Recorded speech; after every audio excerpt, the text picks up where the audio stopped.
وَإِمَّا تَخَافَنَّ مِن قَوْمٍ خِيَانَةً، آیت نمبر 58 وَإِمَّا، اور اگر کبھی، تخافن، آپ ڈریں، آپ لازمی طور پہ ڈریں، من قوم، کسی قوم کی طرف سے، خیانتن، کسی سے ڈریں خیانت سے، کہ وہ خیانت کرنے والے ہیں، وہ معاہدہ توڑنے والے ہیں، بدعہدی کرنے والے ہیں، فم بد، تو فاکمنا تو، ام بد، تم پھینک دے، الیہم، ان کی طرف، کس چیز کو؟ معاہدے کو، حالا سوائن، برابری پہ، مساوی طور پہ، برابری کی بنیاد پہ، حالا پر، سوائن برابری، ان اللہ، بے شک اللہ تعالی، لا یحب، محبت نہیں کرتا، الخائنین، خیانت کرنے والوں سے، الخائنین جمع ہے کس کی؟ الخائن کی، خائن واحد، خائنین جمع۔ اس آیت میں اللہ رب العزت فرما رہے ہیں کہ اے مسلمانوں، اگر آپ لوگ کسی قوم سے معاہدہ کر چکے ہیں اور اب آپ کو ایسے آثار نظر آ رہے ہیں، ایسے قرائن مل رہے ہیں جن سے لگ رہا ہے کہ وہ معاہدہ توڑنے والے ہیں، معاہدے کی خلاف ورزی کرنے والے ہیں، تو آپ کو یہ اجازت نہیں ہے کہ آپ معاہدے کی پاسداری نہ کریں اور دو نمبری سے کام لیں، آپ ان کے ساتھ خیانت کریں، آپ ان کو دھوکہ دیں، یہ آپ کو اجازت نہیں ہے۔ پھر آپ کیا کریں؟ آپ اگر دیکھ رہے ہیں کہ معاہدہ توڑنے والے، آپ کو معلومات دائیں بائیں سے مل رہی ہیں، تو آپ پہلے سے ان کو خبردار کر دیں کہ ہمارا تمہارا معاہدہ ختم ہونے والا ہے، معاہدہ ہم نے تم سے کیا تھا 2 سال کا، لیکن ہم ٹائم تمہیں دے رہے ہیں 1 مہینے کا، مثال کے طور پہ 1 مہینے کے بعد ہمارا تمہارا معاہدہ ختم ہو جائے گا، بس۔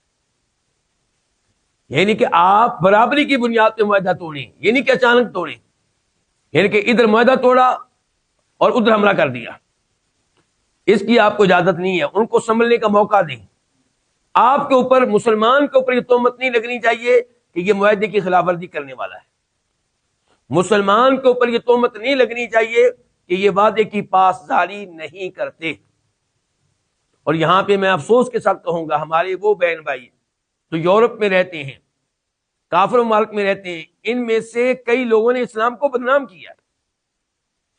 یہ وہاں معاہدے کرتے ہیں، نیشنلٹی لیتے ہیں تو سائن کرتے ہیں، اور سائن کیا کرتے ہیں کہ ہم اس ملک کے قوانین کا احترام کریں گے، پھر ان کو دھوکہ دیتے ہیں، 2 نمبریاں کرتے ہیں، اور یہ سمجھتے ہیں کہ شاید کافروں کو دھوکہ دینا جائز ہے۔ نہیں، اسلام کبھی بھی اس بات کی اجازت نہیں دیتا۔ پہلی بات تو یہ ہے کہ آپ وہ نیشنلٹی نہ لیں جس نیشنلٹی لینے میں آپ کو کئی ایسی چیزوں کے اوپر سائن کرنا پڑے، دستخط کرنا پڑے جو خلاف شریعت ہے، جو خلاف اسلام ہے۔ مثال کے طور پہ اس چیز پہ بھی سائن کر دینا کہ جس ملک کی اب نیشنلٹی لینے لگا ہوں، ان کی فوج مسلمان ملک کے اوپر حملہ کرے گی تو میں اسی کا ساتھ دوں گا۔ یہ خطرناک چیز ہے۔ لیکن آپ نے بہرحال اب نیشنلٹی لے لی، نیشنلٹی لینے کے بعد آپ ان امور میں بھی 2 نمبریاں کر رہے ہیں جن امور میں پاسداری، معاہدے کی پاسداری کرنے کا اسلام بھی حکم دیتا ہے، اور آپ یہ سمجھتے ہیں کہ کافر ہے، شاید ان کے ساتھ جائز ہے۔ کوئی جائز نہیں ہے۔ اہم پوائنٹ جو بیان کرنا چاہتا ہوں وہ یہ کہ ہمارے یہ بھائی سمجھتے ہیں کہ کافر ہے، ان کو دھوکہ دینا شاید جائز ہے۔ نہیں، اسلام دیکھیے کتنا صاف ستھرا دین ہے۔ فرمایا اگر کسی قوم کے ساتھ آپ کا معاہدہ ہوا ہے اور آپ کو لگ رہا ہے کہ وہ معاہدہ توڑنے والے ہیں، تو آپ پہلے سے معاہدہ توڑنے کا اعلان کر دیں اور ان کو سنبھلنے کا موقع دیں۔ اس آیت کو سمجھنے کے لیے ذرا ایک حدیث کے اوپر غور کریں۔ امام ابو داؤد رحمہ اللہ روایت کرتے ہیں کہ ایک بار جناب معاویہ رضی اللہ عنہ نے اپنے لشکر کو روانہ کیا رومیوں کی طرف، خود بھی ساتھ تھے۔ کرنا کیا چاہ رہے تھے؟ ان رومیوں کے ساتھ مسلمانوں کا معاہدہ تھا اور معاہدہ ختم ہونے والا تھا۔ جناب معاویہ کی سیاست یہ تھی کہ جس دن معاہدہ ختم ہوگا، معاہدہ ختم ہوتے ہی اگلے دن فوری طور پہ ہم ان پہ حملہ کر دیں گے۔ جب تاریخ آخری ہوگی معاہدہ ختم ہو جائے گا، اگلے دن یہ معاملہ کر دیں گے۔ اب آپ دیکھیں یہ تو درست ہے، کوئی غلط نہیں ہے، لیکن اس کے باوجود ایک صحابی ہے جن کا نام ہے عمر بن عبسہ، وہ معلوم نہیں کتنی دور سے آئے، گھوڑے کے اوپر بیٹھے ہوئے، تیز رفتار گھوڑا لے کر لشکر کے بیچ پہنچ گئے، کہنے لگے اللہ اکبر اللہ اکبر، وفاء لا غدر، اللہ سب سے بڑا ہے، ہم مسلمان معاہدے کو پورا کرنے والے ہیں، معاہدے کی خلاف ورزی کرنے والے نہیں، معاہدہ توڑنے والے نہیں ہیں۔ جناب معاویہ کو پتا چلا تو انہوں نے بلا لیا، بھی بلائیں ان کو، کیا مسئلہ ہے، یہ کیوں اس قسم کی گفتگو کر رہے ہیں؟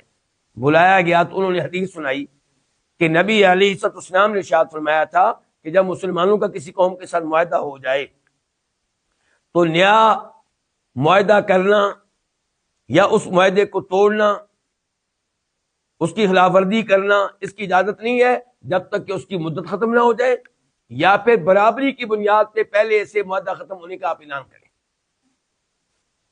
چنانچہ جناب معاویہ نے حدیث کا اتنا احترام کیا کہ اپنے لشکر کو ادھر ہی واپس جانے کا حکم دے دیا۔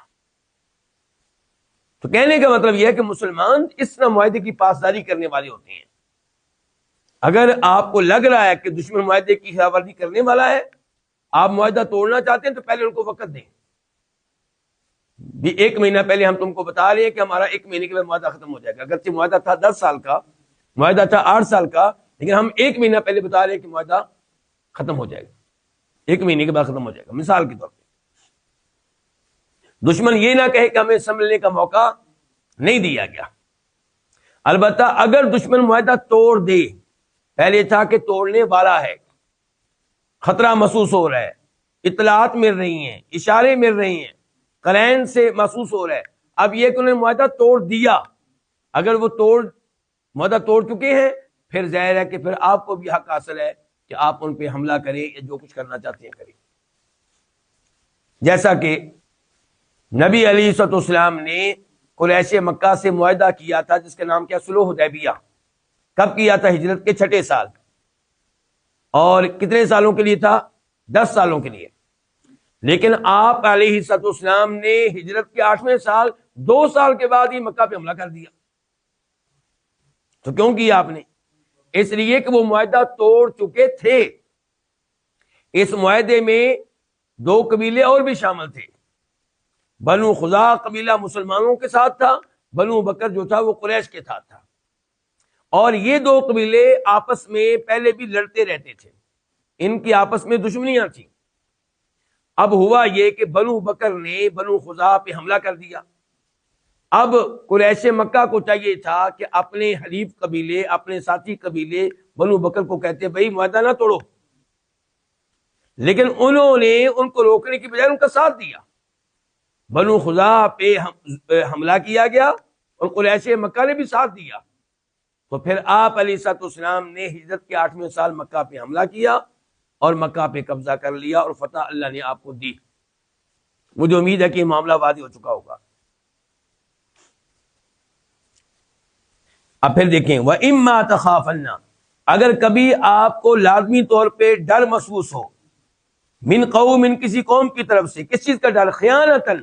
خیانت کرنے کا، بدعہدی کرنے کا، فَانبِذْ، تو آپ پھینک دیں، الیہم، ان کی طرف۔ کیا پھینک دیں؟ بریکٹ میں کیا ہوگا؟ معاہدہ، علی سوائن، برابری کی بنیاد پہ۔ ان اللہ، بے شک اللہ تعالیٰ، لا یحب، محبت نہیں کرتا، الخائنین، خیانت کرنے والوں سے۔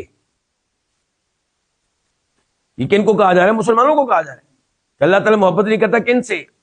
خیانت کرنے والوں سے۔ تو میرے وہ بہن بھائی جو کافر ممالک میں رہتے ہیں، وہ اس چیز کا خیال رکھیں کہ آپ کسی کافر سے بھی خیانت نہ کریں، مسلمان سے کرنا تو دور کی بات ہے، 2 نمبری نہیں کرنی چاہیے۔ اور اس ایسے ہی بھی پتا چلا کہ اللہ خیانت کرنے والوں سے محبت نہیں کرتا، اس کا مطلب یہ ہے کہ جو خیانت کرنے سے دور رہیں اور امانت داری کا مظاہرہ کریں، اللہ ان سے محبت کرتا ہے۔ تو اللہ کی صفات میں سے ایک صفت کیا ہے کہ اللہ کئی لوگوں سے محبت کرتا ہے۔ اللہ سے دعا کرتے ہیں اللہ ہمیں ان میں شامل فرمائے۔